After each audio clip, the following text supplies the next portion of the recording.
반갑습니다. 8월 17일 월요일 큐티 스케치 시간입니다. 오늘 본문은 로마서 11장 1절로 10절까지의 말씀입니다. 오늘 본문은 이렇게 시작합니다. 그러므로 내가 말하노니 하나님이 자기 백성을 버리셨느냐? 그럴 수 없느니라. 나도 이스라엘인이요 아브라함의 씨에서 난 자요 베냐민 지파라. 어제 10장 21절 마지막 본문에서 이런 이야기를 합니다. 이스라엘에 대하여 이르되 순종하지 아니하고 거슬러 말하는 백성에게 내가 종일 내 손을 벌렸노라 하였느니라. 순종하지 않는 백성, 그들, 그래서 결국에는 멸망받을 수밖에 없는 그들, 계속해서 거역하는, 은혜를 거부하는 이들의 결말은 어떻게 될 것인가? 자연스럽게 이들은 버림을 당하는가? 오늘 본문은 그렇게 시작합니다. 하나님이 그럼 버리셨는가? 그러니까 바울이 아니다. 나도 이스라엘 백성이다. 나도 아브라함의 씨에서 난 자다.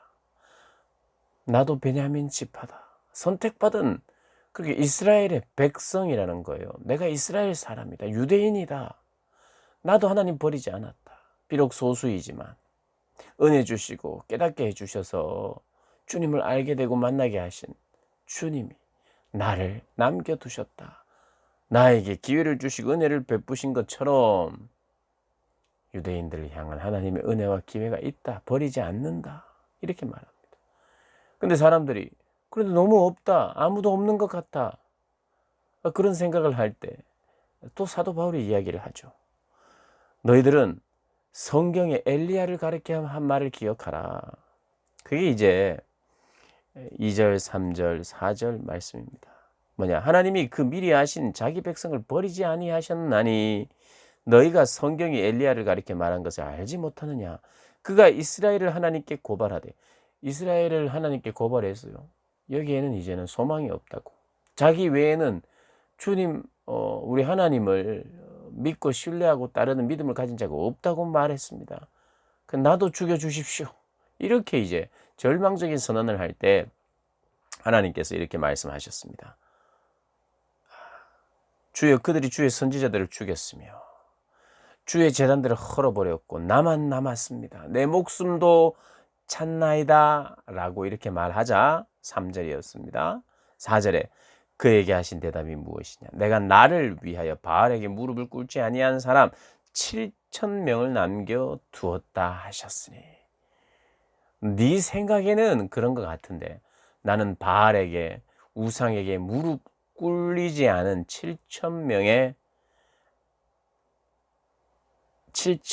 사람이 있다. 이렇게 이야기를 하는 거예요. 그러니까 네 생각에 젖어서 네 생각의 한계 속에서 단언하지 말아라. 나의 선택과 나의 주권은 놀라운 것이다. 나는 결코 버리지 않는다. 이렇게 이야기합니다.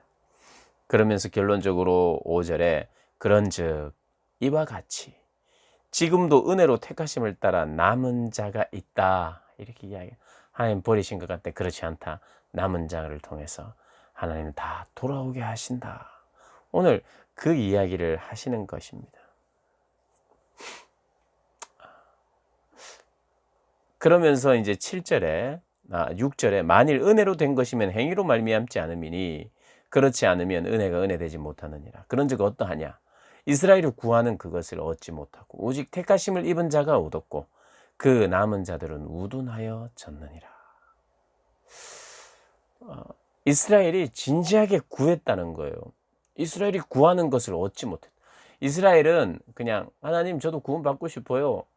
그냥 쉽게 이렇게 떼쓰거나 이렇게 나간 것이 아니라 진지하게 율법을 살피고 율법을 추구하고 행위를 통해서 구원을 얻으려고 율법을 다 지킴으로, 그래서 할례도 받고 안식일도 지키고 모든 절기도 지키고 명절도 지키고 그렇게 하면서 그 율법의 조항들을 지키면서 부단히 애를 썼던 사람들도 있습니다. 물론 그것이 자기를 구원하지 못하고 오히려 그것이 나의 의가 되어서 내가 쌓아놓은 어떤 것이 되어서 이걸 완전히 무너뜨리고 다 똑같다. 이런 것을 받아들이지 못하니 고집이 생기고 오만해지고 또 교만해져서 결국엔 완악해져요. 오늘 표현은 이 완악함이라는 표현이 나옵니다. 오늘 완악함. 오늘 표현에는 나오지 않는데 사람들이 완악해지는 거예요. 완악해져. 고집적이 된다는 거예요. 악해진다 이 말입니다.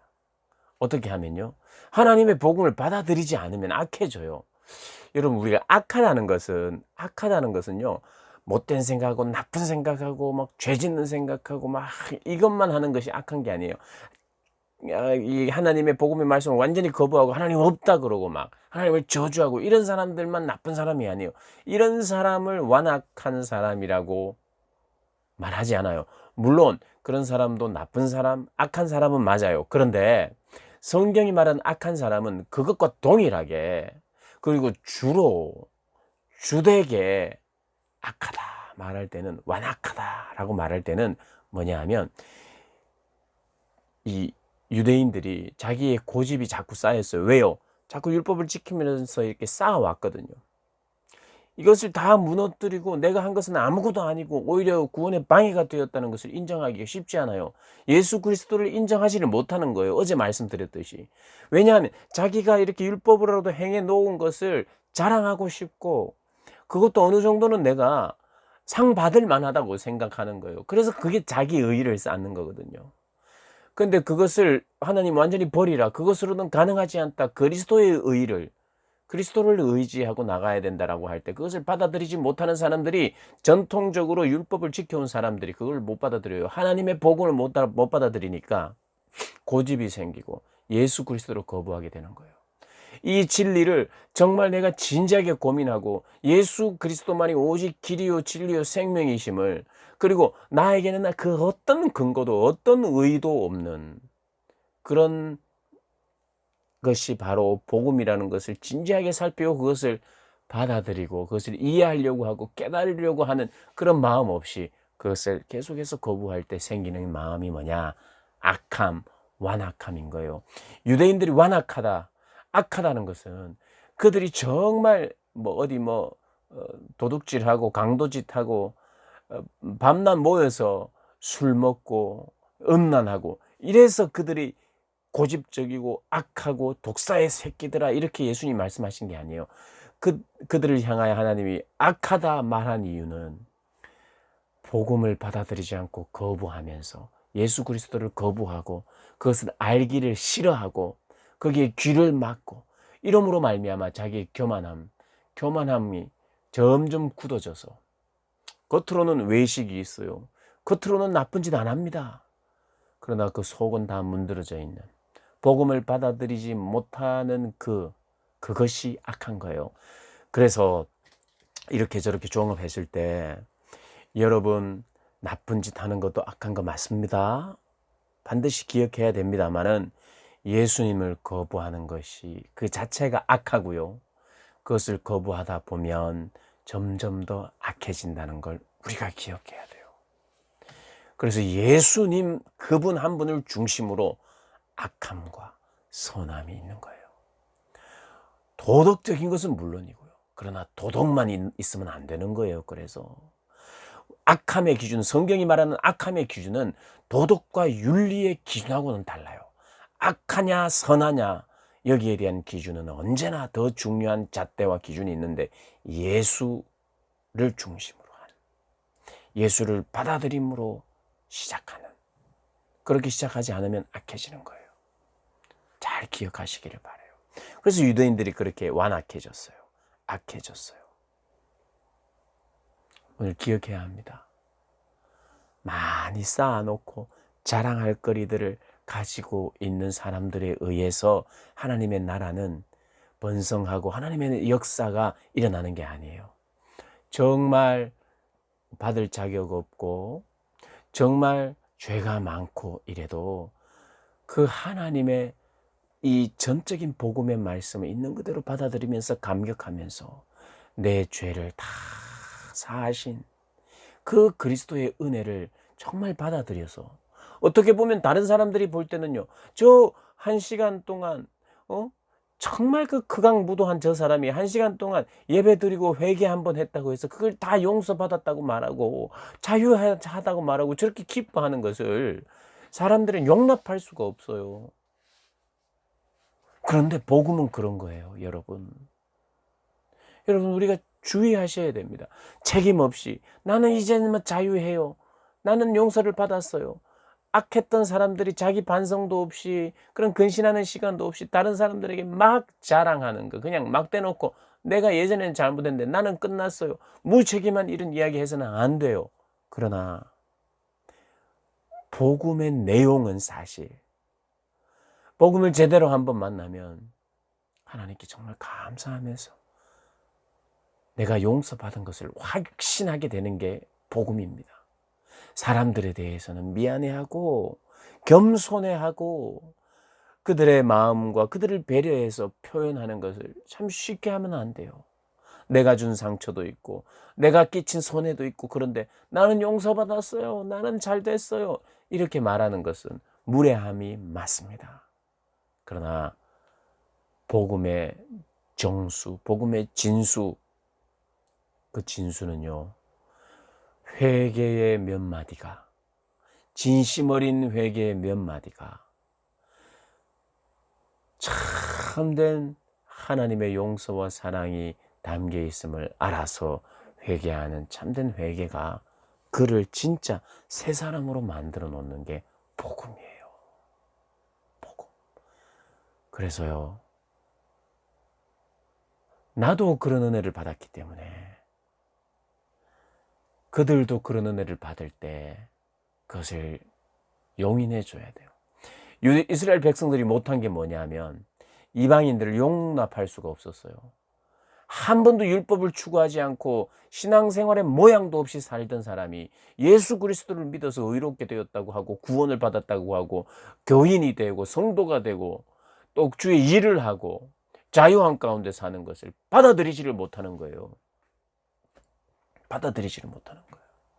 마치 당자 있죠. 돌아온 당자의 형처럼 동생이 돌아오자 그것을 조건 없이 다 용서하신 아버지를 용납할 수가 없고 이해할 수가 없는 거예요. 당자의 형은.